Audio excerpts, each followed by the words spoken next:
Good morning to all of you. Well, how are you, all my students?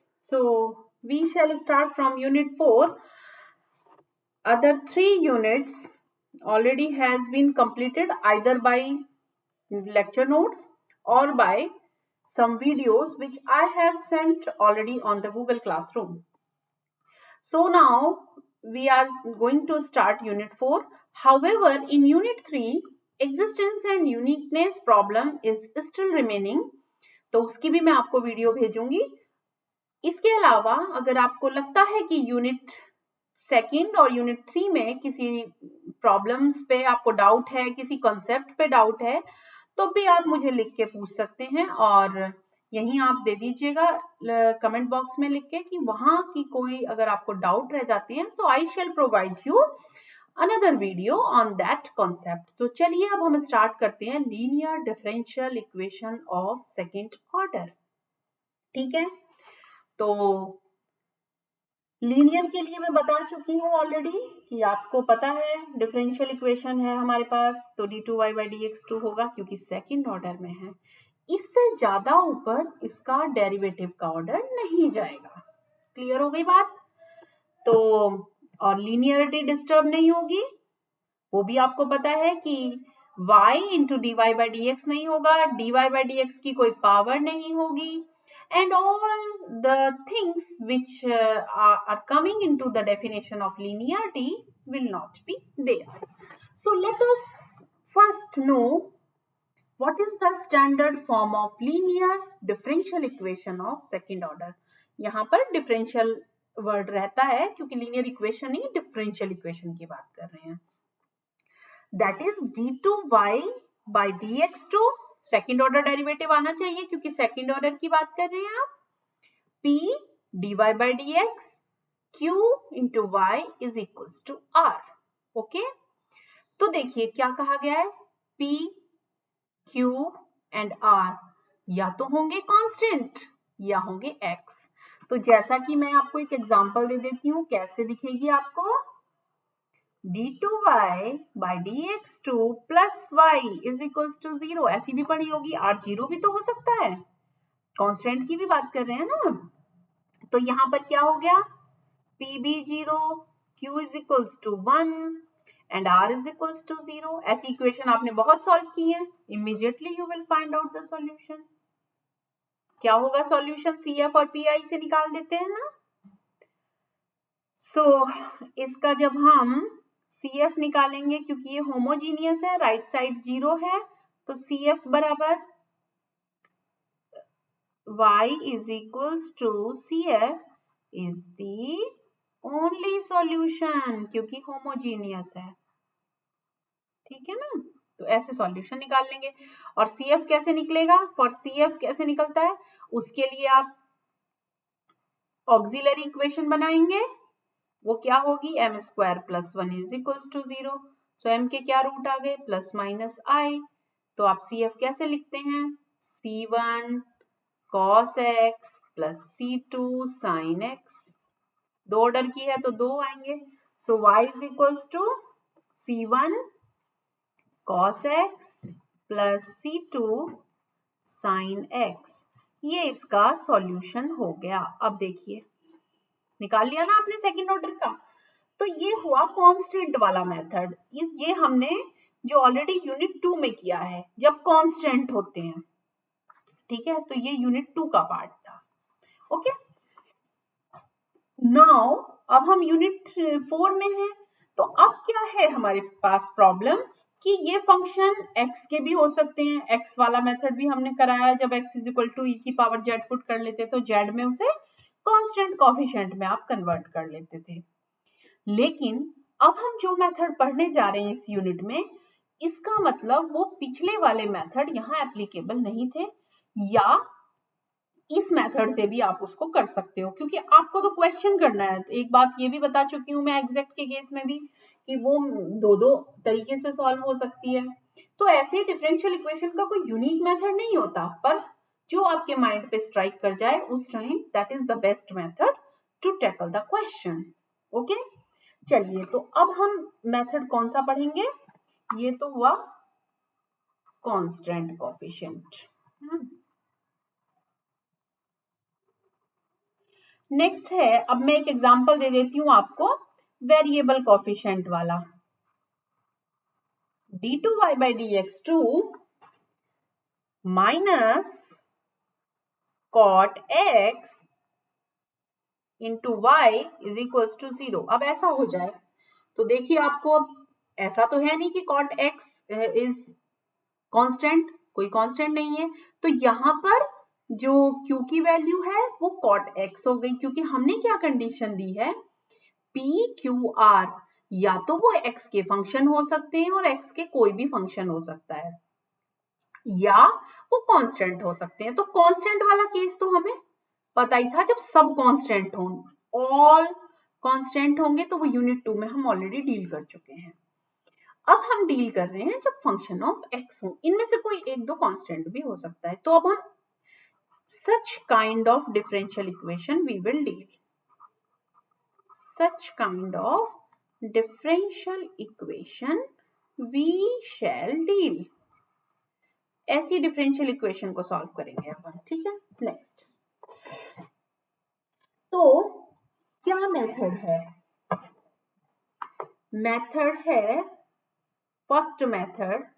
अब इसके देखिए, इस unit में इन्हीं के मेथड हैं सारे। तो मेथड 1 क्या है,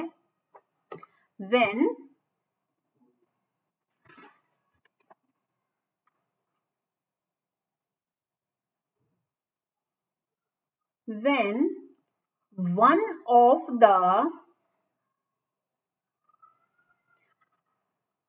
integral of complementary function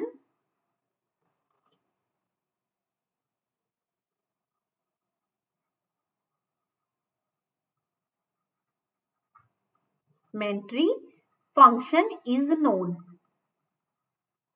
ठीक है। तो हमसे क्या पूछा जा रहा है कि अब हम कैसा मेथड लगाएंगे, देखिए ये भी आपको पता चल जाएगा कि क्या कह रही हूं मैं।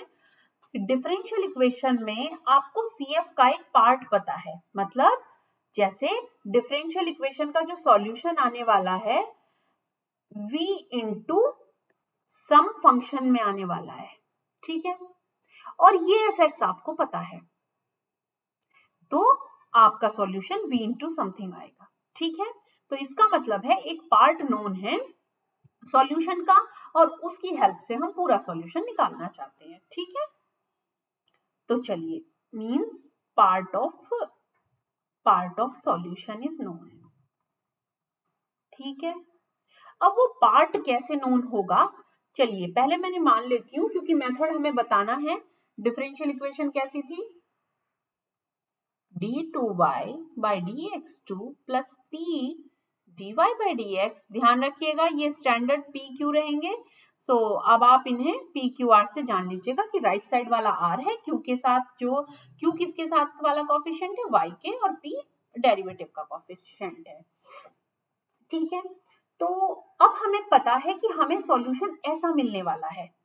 Suppose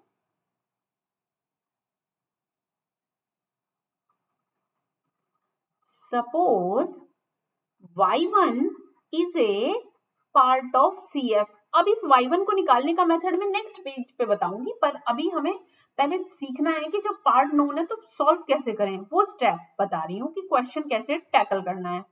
y1 is a part of CF which is known, ये हमें पता है, ठीक है। अब ये पता करने वाला मेथड भी इमीडिएटली आप यहां से निकाल लिया करोगे। तो y1 आपको पता है, तो इसका मतलब जो सॉल्यूशन है और वो कुछ नोन पार्ट हो गया। Then y is equals to v into y1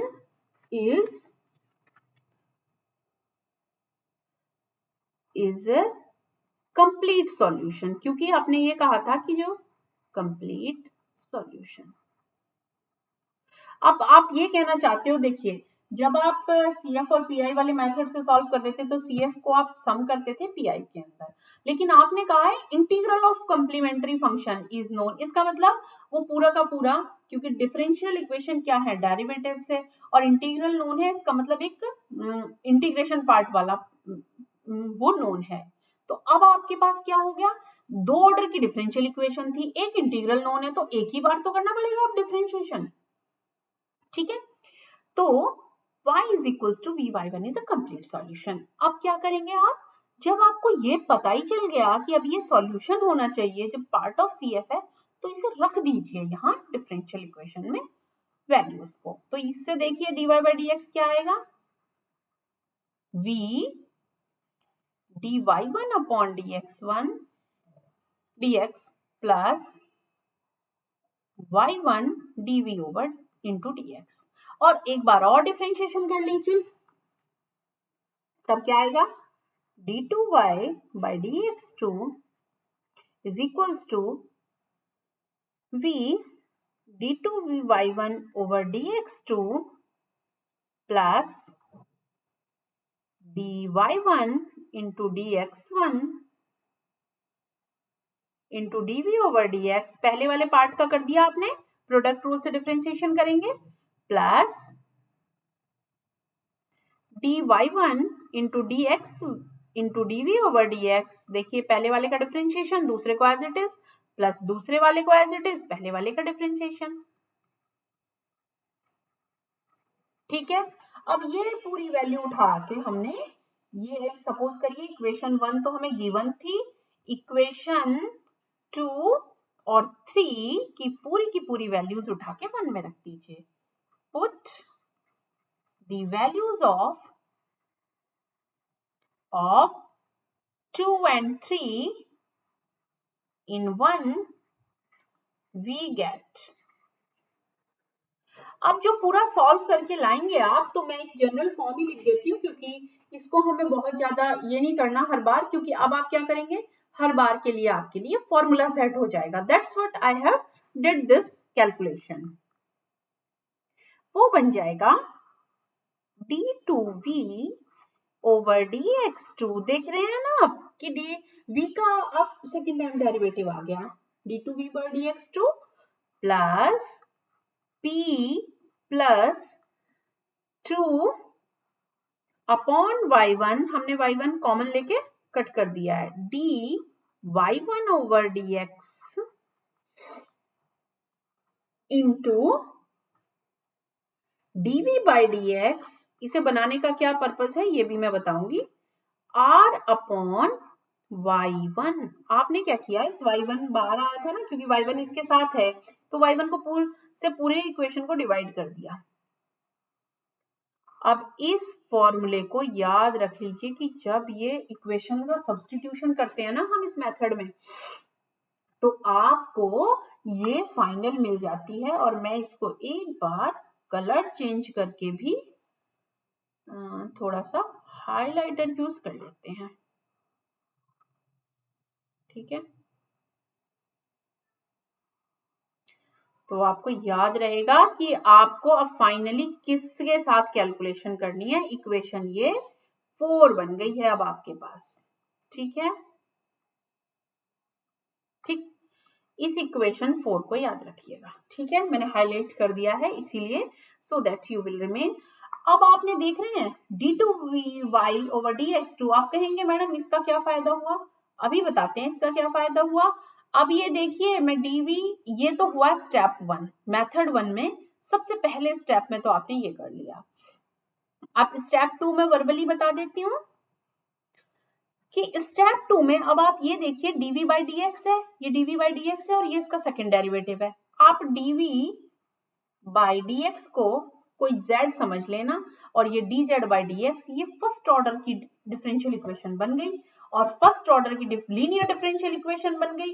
और first order linear differential equation को कैसे सॉल्व करते थे, इंटीग्रेटिंग फैक्टर निकाल के। तो आपने क्या किया, स्टेप 1 में आपने ये निकाल लिया, ये तो हुआ स्टेप 1, ठीक है। स्टेप 2 के लिए काम करते हैं, मैं एक और स्लाइड ले लेती हूँ। Just a minute.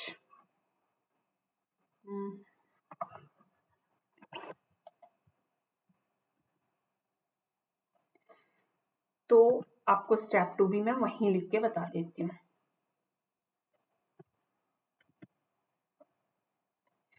तो अब आपको डिफरेंशियल इक्वेशन तो एज इट इज रही, लेकिन अभी आपने क्या कर लिया, ये देखिए स्टेप 1 यहां तक लिख लिया है ना मैंने। चलिए कोई बात नहीं, अब हम स्टेप 2 नेक्स्ट पे लिख लेते हैं ताकि कोई कंफ्यूजन ही ना रहे। स्टेप 2, स्टेप 1 में आप समझ गए हैं, आपको जो इंटीग्रल पार्ट मिला उससे आपने डायरेक्ट फर्स्ट स्टेप में तुरंत लिख देंगे क्योंकि मैंने वो कैलकुलेशन दी है। अब आप क्या करेंगे, put z is equal to, z ही कोई स्पेसिफिक नहीं है पर आपकी इच्छा है, जस्ट कोई वेरिएबल तो लेना ही था। z is equal to d v by d x, तो d2y by d2v by d x two किस में चेंज हो जाएगा, dz बाई डी एक्स। दोनों साइड आपने एक बार और डिफरेंशिएशन कर दिया। देन 4, इक्वेशन 4 बिकम्स, इक्वेशन 4 कैसी बन गई, dz by d x plus p plus 2 upon y1 z is equals to r upon y1। बन गई लीनियर। अब इसे हम सीधा का सीधा देख लेते हैं लीनियर, वो तो तुरंत ही दिख जाएगी आपको। इक्वेशन 5 समझ लीजिए। Now equation 5 is linear and it can be solved, और ये हो बिल्कुल सॉल्व हो सकती है, can be solved by integrating factor method. इसलिए लिख देती हूँ ताकि आपको थोड़ा इजी लगे कि ये कौन सा मेथड है, आप फैमिलियर हो ना। याद दिला देती हूँ ऐसी इक्वेशन, जब भी कोई चीज रिकॉल करानी होती है तो मैं उसे देखिए राइट साइड में लिखती हूँ एक बॉक्स बना के। I think you must be knowing this habit. ये वाली इक्वेशन होती थी आपको, ये रिकॉल वाला फैक्टर है, ठीक है। तो आप क्या करते थे, y into integrating factor is equals to q into integrating factor dx plus c। ये सॉल्यूशन होता था, तुरंत आप सॉल्यूशन निकाल देंगे। सो y, अब इसे देखिए, इसे सॉल्व करोगे तो इसका इंटीग्रेटिंग फैक्टर निकालेंगे तो ये z में सॉल्यूशन आएगा। अब देखिए आप कैसे वापस करेंगे। सो then by integrate, and it can be solved by integrating factor method. So z is equals to something मिलेगा। अब देखिए z मिल जाएगा आपको, कैलकुलेट कर लेंगे, कैलकुलेट। z मिला तो वापस फिर v मिल जाएगा, z जैसे ही मिला तो dv by dx is equals to z से फाइंड v। ये पूरा स्टेप थर्ड है, अब ये स्टेप थर्ड है, ठीक है। स्टेप 2 में आपने उसे सॉल्व कर, बन गई। स्टेप थर्ड में आपने उसे कन्वर्ट करते जा रहे हैं, फाइंड v। अब v से आपने वापस, चलिए एक बार दिखा देते हैं हम, वापस क्या है, y is equals to v y1 तो सॉल्यूशन ही था, अब v निकल गया, y1 पहले से पता था तो y is equals to, and finally y is equals to v y1 is a solution। तो कोई कंफ्यूजन नहीं है आपको इस कैलकुलेशन पे। चलिए ठीक है, दोबारा से एक बार रिकॉल करा देती हूँ। इस मेथड में क्या होता है कि आपको किसी तरह से ये y1 निकालना है। इस y1 का इजी तरीका है, आपको सिर्फ p और q की नेचर देखनी है, इसीलिए वो नेक्स्ट बताया जाएगा, लेकिन पहले आपको ये पता है, आप जान लीजिए कि आपको y1 निकालना आता है, ठीक है। तो y is equals to v1 v y1 is a solution। इस v y1 को वापस रखिए, इक्वेशंस बनाइए, सॉल्व करके फाइनली सीधी ये इक्वेशन आई। तो आप क्या करेंगे, जैसे ही आपको y1 मिला आप तुरंत कूद के आएंगे फर्स्ट स्टेप पे। याद कर लीजिएगा इसको, फॉर्म को, ताकि आपको, क्योंकि एग्जाम में आपको क्वेश्चन करना है ना कि ये वाली थ्योरी की कैलकुलेशन, ये तो सिर्फ आपको समझाने का पूरा डेरिवेशन था कि आप ये कहने लगे मैडम ये कहां से आया। So what is the origin, ऐसे आ गया। नेक्स्ट आप तुरंत देख लेंगे कि हम इसे जेड पुट करते ही इसको लीनियर में कन्वर्ट कर लेंगे। So equation fifth will be obtained and later on जैसे ही आपको इक्वेशन फिफ्थ मिली you can easily calculate z by previous method। तभी मैंने ये कहा था डिफरेंशियल इक्वेशन बड़ी ही सीक्वेंस की, अगर आपको फर्स्ट ऑर्डर आती है तो फिर सेकंड ऑर्डर, फर्स्ट ऑर्डर में भी सारे मेथड एक के बाद एक सीरीज में, तो ऐसे आप पिछले मेथड को यूज करके कर लेंगे। अब z निकल गया, z से dv by dx से तुरंत v निकल गया और v से फाइनली y निकल गया। चलिए अब y1 के मेथड सीख लेते हैं कैसे।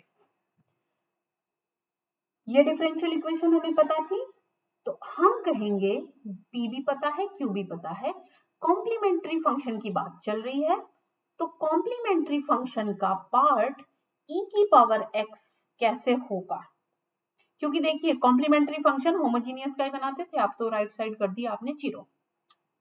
ठीक है, आपको गिवन थी डिफरेंशियल इक्वेशन ये,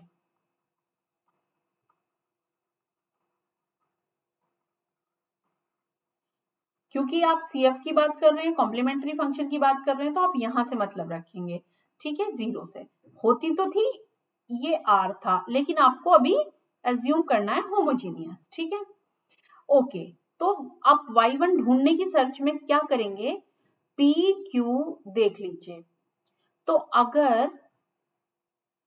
अगर p की वैल्यू और q की वैल्यू ये कंडीशन को सेटिस्फाई करती हैं, तो e की पावर ax पार्ट ऑफ होगा CF का। क्या कहना चाहती हूं मैं, जैसे कि पर्टिकुलर केस से देखते हैं तब आपको ये जनरल वाली बात समझ आएगी। मैं क्या कह रही हूं, y is equals to e की power x is a part of CF। और मैं इस बात को ऐसे भी कह सकती हूँ कि y1 is equals to e की पावर x है। वो कब होगा, इक्वेशन दी गई है जब 1 plus p plus q is equals to 0 हो। p आपको दिया होगा, q आपको दिया होगा, p q तो आपको देख लिया आपने, जैसा कि मैं इसे लिख दूं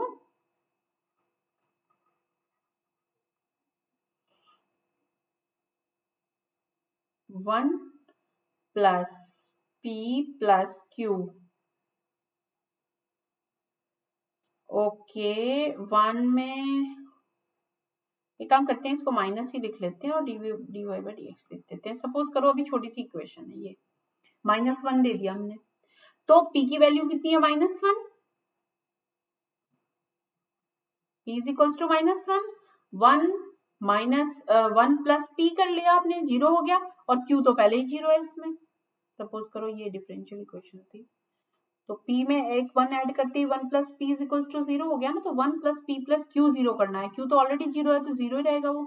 तो 1 प्लस p प्लस q अगर 0 हो गया तो आप तुरंत कह दोगे कि y1 की वैल्यू e की पावर x है। तो ये तो आपको एक बार देखना पड़ेगा p और q देखते ही। पर अगर ये ना हुआ, दूसरा हुआ 1 माइनस p प्लस q, तो आप तुरंत कह दोगे कि e की पावर -x है। तो इसका बेटर तरीका है, आप जनरल वाला याद रख लीजिए कि यदि कोई a स्क्वायर, क्या करोगे, देखिए आप ऐसे सर्च करेंगे a की value, a square plus p की वैल्यू रख दी आपने और a की मल्टीप्लाई कर दी प्लस q इक्वल टू 0। अब आप देख रहे हैं ये क्वाड्रेटिक इक्वेशन है, a में श्रीधराचार्य लगाइए और सॉल्व कर लीजिए a को, तो वही a होगा e की पावर ax में। क्लियर हो गई बात। तो और अगर आपके पास बहुत छोटी वैल्यूज हैं p और q, तो तुरंत आपको पता चल जाएगा कि 1 प्लस p प्लस q 0 हो रहा है या 1 माइनस p प्लस q 0 हो रहा है। ठीक है, तो ये भी मेथड भी मैंने प्रूफ भी बताया कि कैसे आप कह पा रहे हो। e की पावर ax पार्ट CF का है, तो dy by dx ये हो गया, d2y by dx तो ये हो गया, इक्वेशन में पुट करा e की पावर x तो कभी भी किसी भी वैल्यू के लिए 0 नहीं होता, तो इसका मतलब ये पार्ट 0 होगा, ये पार्ट 0 होगा, तो इसका मतलब e की पावर ax सॉल्यूशन है। बात समझ आ गई। क्वेश्चन डील करें, चलिए इस पे बेस्ड मैं क्वेश्चन लिखती हूँ, फर्स्ट क्वेश्चन, सो दैट आपको बिल्कुल कंप्लीट आइडिया रहे। ये देखिए अभी ये रूल फर्स्ट है, अभी हर रूल पे क्वेश्चन कराऊंगी मैं। ये रूल फर्स्ट है e की पावर ax का, फिर x की पावर am का होगा। x की पावर m मतलब पॉलिनोमियल इन x का। Solve d2y over dx2 minus cot x dy by dx minus 1 minus cot x y is equals to e की पावर x sin x। ठीक है, ये आपको सॉल्व करनी है। सबसे पहले पहचानिए, देखिए सॉल्यूशन करने का बहुत ही बेहतर तरीका है, जैसे जैसे आपको कहा गया था सबसे पहले p को पहचानिए। मैं फिर से रिकॉल कर दूं, सबसे पहले आपको क्या क्या करना है देख लीजिए। पहले CF पार्ट और जिसे हमने y1 बोला था वो सबसे पहले ढूंढो, ठीक। Then solve d2v by dx2 में कन्वर्ट कर लीजिए, क्योंकि आप ये क्या देते हो ना vy1 इज अ सॉल्यूशन, तो इक्वेशन 4 ले आइए, ठीक है। उसके बाद लीनियर सॉल्व करिए, लीनियर मेक लीनियर इन z, ठीक है। और तुरंत ही z में लीनियर बनाते ही z निकालिए, फिर v निकालिए और फाइनली y निकालिए। यही सब सारे स्टेप हैं इसमें, ठीक है। क्लियर होगी बात? चलिए p इज इक्वल्स टू क्या है, माइनस के cot x, q is equals to क्या है, -1 प्लस कॉट x। और r की यहाँ पे वैसे हमें जरूरत नहीं होती, लेकिन फिर भी हम r लिख लेते हैं कि r क्या है। d2y by dx2 जो भी dy के साथ है वो पूरा का पूरा साइन के साथ लेना है, जो नेगेटिव साइन है तो नेगेटिव का मैंने पूरा कैलकुलेशन कर ली। अब देखिए p और q की नेचर देखते ही आपको क्या लग रहा है, मैं p में इसको ऐड कर दूं q में तो एक -1 बचता है और एक 1 ऐड कर दूंगी तो बस, तो p प्लस q ऐड करिए पहले आप, क्या आ जाएगा minus cot x -1 plus cot x, जो कि कैंसिल हो गए, -1 बचा है ना। अब मैं इसमें एक 1 ऐड कर लेती हूँ, क्योंकि मुझे वो CF वाली कंडीशन देखनी है ना। 1 प्लस p प्लस q, तो 1 प्लस p प्लस q क्या आ गया, -1 से 1 भी कट गया, is equals to 0। This implies y is equals to e to the power, back जाइए, देखिए यहाँ प्लस है तो यहाँ भी प्लस है, p के साथ माइनस है तो यहाँ भी माइनस है, ठीक है। तो y is equals to e की power x is a part of CF, ये एक CF का पार्ट है, ये पूरा का पूरा कॉम्प्लीमेंट्री फंक्शन नहीं है, ये पार्ट है उसका। अब पार्ट है तो इक्वेशन को सेटिस्फाई करेगा, तुरंत आप इक्वेशन 4 बना लीजिए। Therefore, the complete solution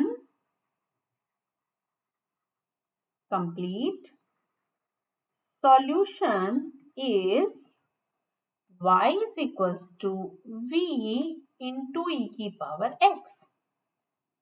clear होगी बात? कंप्लीट सॉल्यूशन मान लिया आपने। इससे तुरंत आप बनाइए इक्वेशन 4।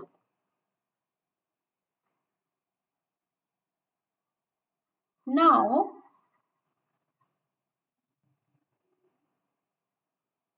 by this solution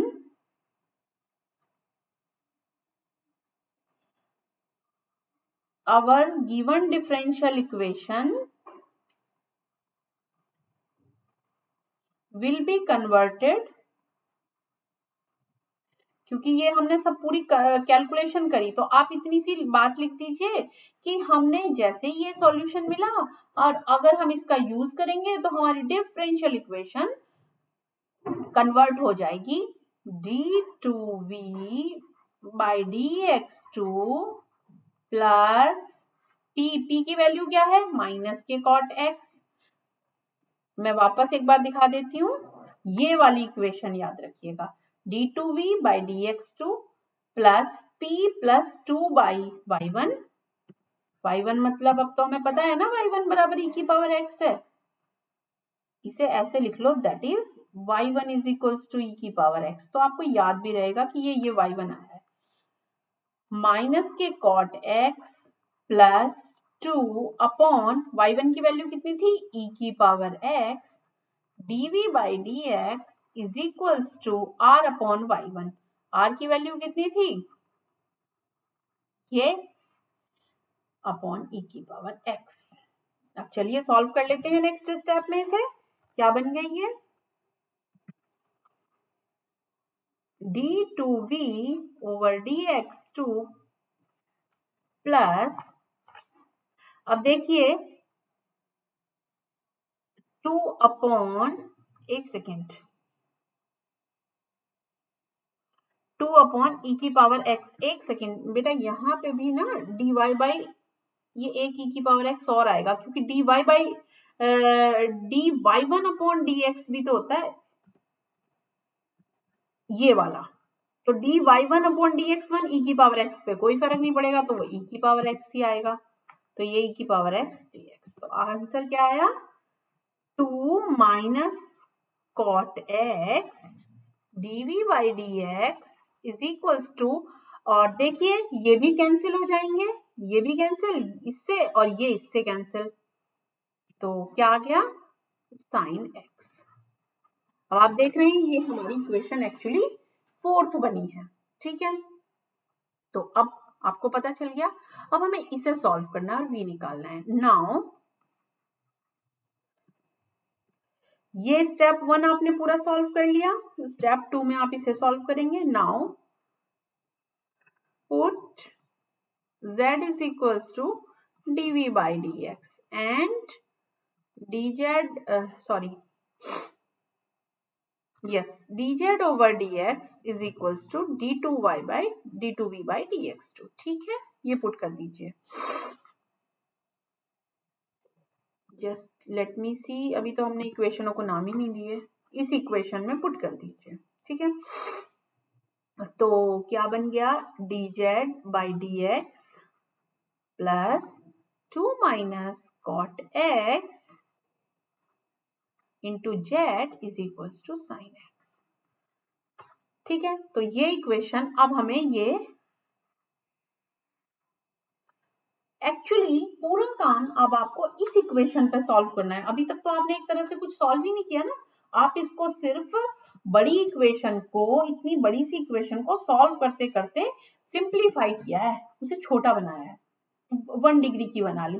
देखिए इसमें कहीं भी स्क्वायर तो नहीं है ना, d2y by dx2, d2z नहीं है कहीं, तो आपने उसे 2 डिग्री 2 ऑर्डर से 1 ऑर्डर पे ले आए, ठीक है। Now this equation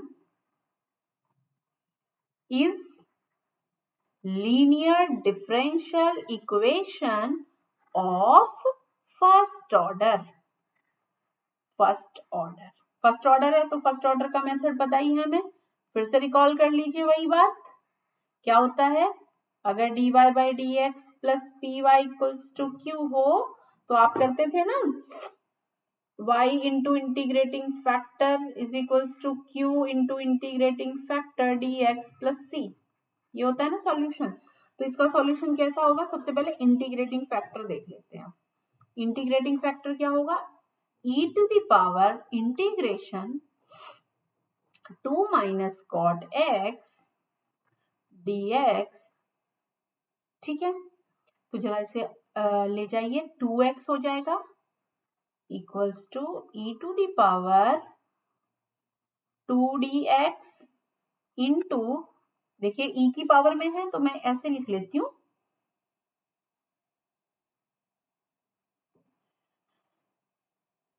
minus cot x, ठीक है, dx।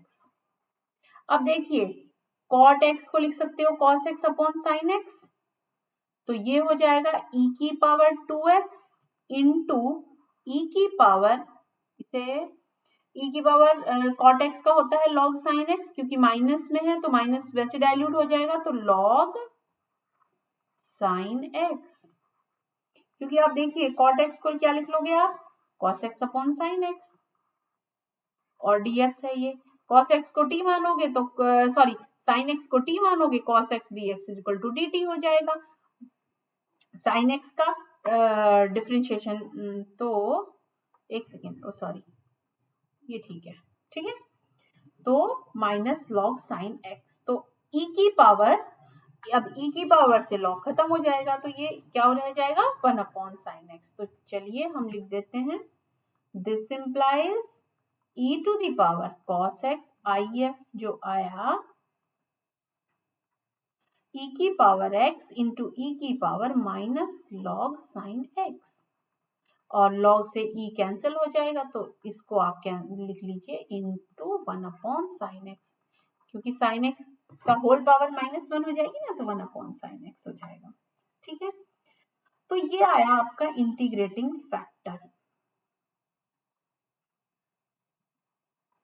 अब ये इंटीग्रेटिंग फैक्टर आया है तो सॉल्यूशन कैसे निकलेगा, solution z into e to the power 2 upon x upon sin x is equals to, अब देखिए हम यहाँ ये वाला मेथड फॉलो कर रहे हैं, यहाँ y होता था क्योंकि यहाँ y ये वेरिएबल है डिपेंडेंट, यहाँ z है तो z में लिखेंगे सॉल्यूशन। q की वैल्यू कितनी है, राइट साइड में देखिए जरा, राइट साइड में आपके पास क्या था sin x, ठीक है, तो q की वैल्यू इसके हिसाब से sin x है, और if जो हमारा निकला है वो क्या निकला है ये, और यहाँ dx और यहाँ c एक कांस्टेंट आ जाना चाहिए, इससे ये कैंसिल हुआ, तो z e to the power 2x upon sine x is equals to, क्या हो रहा है, अरे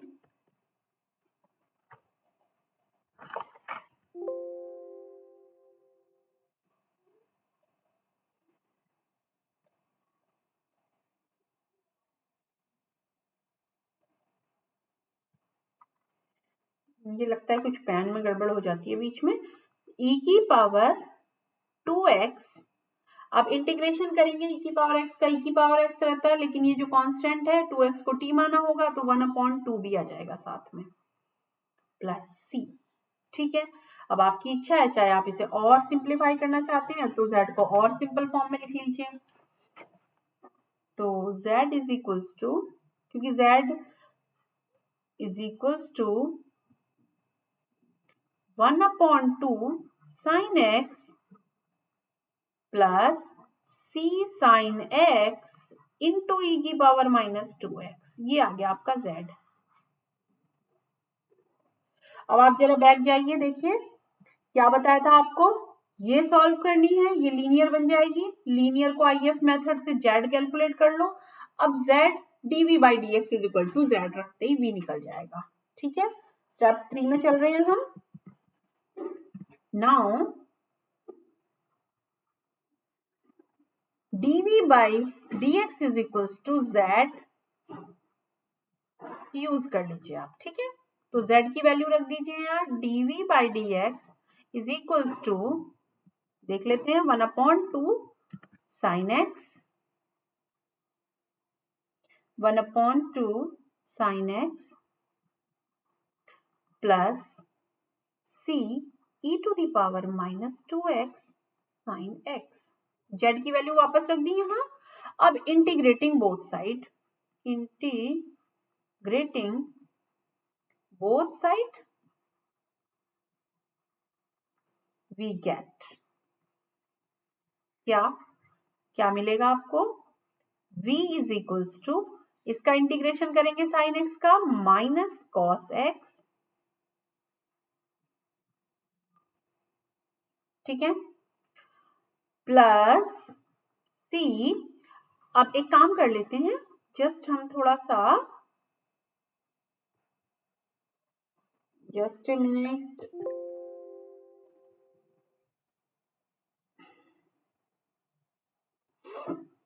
चलिए मैं इसके बाद c, अब e की पावर ऐसा लिख लेती हूँ। अभी एक बार में 2 स्टेप नहीं हो पा रहे हैं तो ऐसा कर लेते हैं। C है ये, लेकिन अब नेक्स्ट हमें एक और C1 मिल जाएगा क्योंकि इस साइड में इंटीग्रेशन ऑलरेडी कर चुकी हूँ। ठीक है, तो अभी v is equals to minus के 1/2 cos x plus c e की power ax into sine bx का फॉर्मूला लगा दीजिए। e की power ax upon a square plus b square, तो 2 2 जा 4 plus 1 into a sine bx minus b तो v1 है, cos bx प्लस c1। अब चाहे उसको c1 लिख दीजिए, उसको c2 कर दीजिए अगर आपको लगता है, पर v की वैल्यू आपके पास अब आ चुकी है। cos x प्लस e की power minus 2x upon 5, c1 भी है। c1 काम करते हैं, इसको दोबारा लिख लेते हैं, ये इरेजर लेके। ठीक है, तो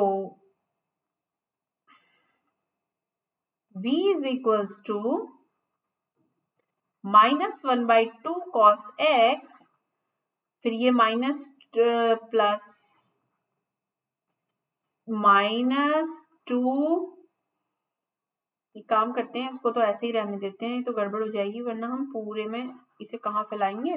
इसे एज इट इज रहने दीजिए और हम v की पावर x लिख देते हैं सीधा। इसको हम ओपन करने की जरूरत नहीं है क्योंकि हमारे पास ये बस जस्ट 5 ही होगा, बाकी का तो ब्रैकेट में ऑलरेडी है। फाइनली अब हम एक काम कर लेते हैं, क्योंकि स्टेप ये देखिए, इस स्टेप की वैल्यू जस्ट मैं एक बार आपको फिर से रिकॉल करा दूं, y is equals to v/y1, और v की वैल्यू तो अब निकल गई है, और y1 आपको पता ही है आपने क्या निकाला था, y1 is equals to e की पावर x। ठीक है, तो z निकल गया, z के बाद v निकल गया, ये है हमारा v। एक काम करते हैं, v को भी एक बार बॉक्स में कर देती हूँ ताकि आपको याद रहे कि v भी आ गया है अब हमारे पास।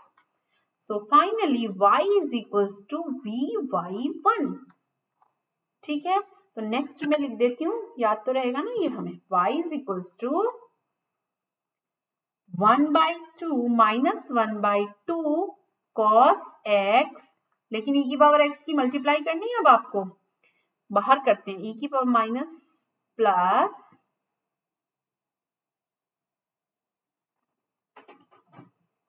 एक सेकंड और देख लेते हैं, दोनों माइनस है तो बाहर ले आते हैं, ये भी माइनस ये भी minus, minus c upon 5 into e की power 2x, just let me see, minus 2x है ये, ठीक है, e की power minus 2x 2 cos x plus sine x plus c1। ठीक है, यही था हमारे पास, और इस पूरे ब्रैकेट के बाहर आपने मल्टीप्लाई कर दी e की पावर x की, तो y इज इक्वल्स टू 1/2, चाहे तो आप ऐसे लिख लीजिए अब, e की power x cos x minus एक, ये माइनस के e की पावर 2x है, ये प्लस के हो गए, तो माइनस c अपॉन 5 e की पावर x, वो भी माइनस के 2 cos x plus sine x plus c1 e की पावर x। अब आपकी इच्छा है, एक को c1 कर दीजिए, जो c था उसको c2 कर दीजिए, चाहे c1, चलिए इसको c2 कर देते हैं, इसको c1 कर देते हैं, कांस्टेंट का कोई फर्क नहीं पड़ेगा। ये आया फाइनली आपका आंसर। चलिए फिर नेक्स्ट में हम दूसरे वाले मेथड पे कराएंगे। इस क्लास के लिए इतना ही। आप कोई वीडियोस जनरली लगातार मिलेंगी, पर आप चैनल को सब्सक्राइब कर लीजिएगा ताकि आपको नोटिफिकेशन मिलते रहें और आपको बार बार सर्च ना करना पड़े, उस टाइम आप देख सकते हैं लेक्चर को। Okay then, finally